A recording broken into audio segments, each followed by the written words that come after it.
Back to our channel. இன்றைக்கி நம்ம என்ன பார்க்க போகிறோன்னா வெண்டைக்காய் பச்சடி தான் வைக்க போகிறேன். அதுக்கு ஃபஸ்ட்டு வெண்டைக்காவை வாஷ் பண்ணி நல்லா ட்ரை பண்ணி எடுத்துக்கிட்டேன். அடுத்து வெண்டைக்காவை அந்தளவு சின்ன சின்னதாக கட் பண்ணி எடுத்துருக்கேன். அடுத்து தாளிக்கு சட்டி வச்சு அதில் எண்ணெய் ஊற்றி எண்ணெய் நல்லா காஞ்சதும்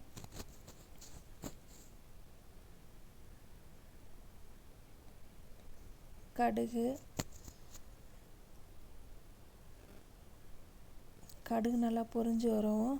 அடுத்து கருவேப்பிலை, பல்லாரி, தக்காளி, பச்சை மிளகாலாம் போட்டு நல்லா வதக்கிக்கலாம்.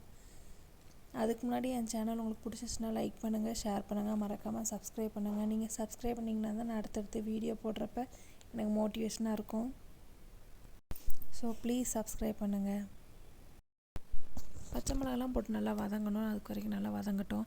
அதுக்கு முன்னாடி நீங்கள் அந்த தக்காளி பச்சடிலாம் சாப்பிட்ருக்கீங்களாங்கிறத கமெண்டில் சொல்லுங்கள். ஏன்னா திருநெல்வேலி சைடு வந்து கல்யாண வீடுனாலே தக்காளி பச்சடி தான் வைப்பாங்க. இது ரொம்ப நல்லாயிருக்கும்.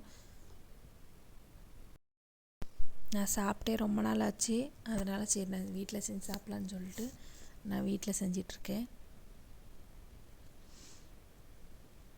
இந்த தக்காளி வெங்காயம் வதங்குற கேப்பில் மசாலா அரைச்சிக்கலாம். அதுக்கு ஒரு மிக்ஸி ஜாரில் தேங்காய், ஜீரகம், பல்லாரிலாம் போட்டு நல்லா மையாக அரைச்சி எடுத்துக்கிறேன். அப்புறம் தக்காளி வெங்காயம் நல்லா வதங்கவும் வெண்டைக்காய் போட்டு தேவையான அளவு உப்பெல்லாம் போட்டு நல்லா வதக்கணும். இந்த வெண்டைக்காயில் வந்து நல்லா வழுவழுப்பு தன்மை போகிற அளவுக்கு நல்லா வதக்கணும்.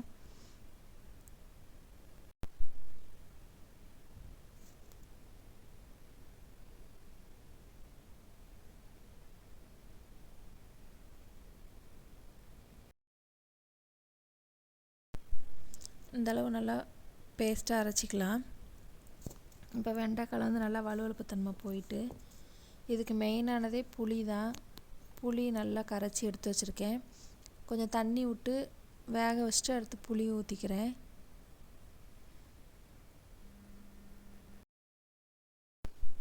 புளி தண்ணி ஊற்றிக்கிறேன். இந்த தண்ணி வந்து வற்றக்கூடாது, கொஞ்சம் மீடியமாகவே இருக்கணும்.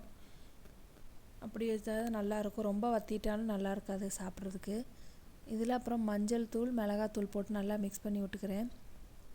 எங்கள் அத்தாலாம் இது சாப்பிட்டதே கிடையாது. நான் வச்சு கொடுத்ததுக்கப்புறம் தான் சாப்பிட்டு இதை அடிக்கடி கேட்பாங்க.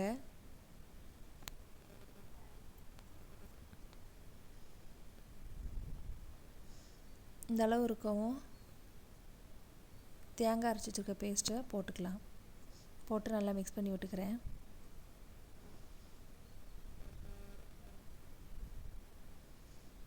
அவ்வளோதான், வெண்டைக்காய் பச்சடி ரெடி. இந்தளவு இப்படி இருந்தால் தான் நல்லாயிருக்கும் வச்சு சாப்பிட்றதுக்கும்.